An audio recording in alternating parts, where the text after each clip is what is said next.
1, 2, 3。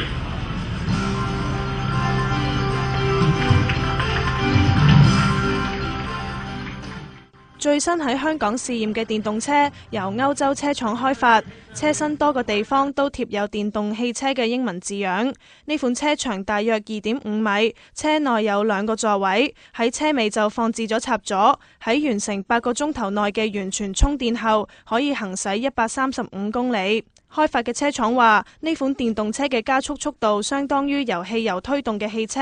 而最高時速喺100公里內，可以喺高速公路行駛。我諗你見到啦，車仔好細啦，好方便香港一個比較擠迫啲嘅城市，可以喺唔同嘅地方泊車比較容易，去轉動唔同嘅 lane 亦都會比較方便一啲。係某一啲電車，佢哋係可能攞唔到一個我哋叫 highway 嘅牌照㗎，咁而我哋呢架車係攞咗 highway 牌照，咁所以亦都係可以上到 highway 嘅。參加今次嘅試用計劃嘅機構包括有慈善團體同埋政府機構。廠商亦都表示，試用計劃反應熱烈，將會陸續將試用計劃推廣至個人。經過4年嘅測試同埋試用計劃後，會再研究電動車喺香港嘅推廣策略同埋定價。出席活動嘅環境局局長邱騰華表示，香港有條件引入更多電動車，並將電動車嘅用途推廣到公用同埋商用嘅範疇。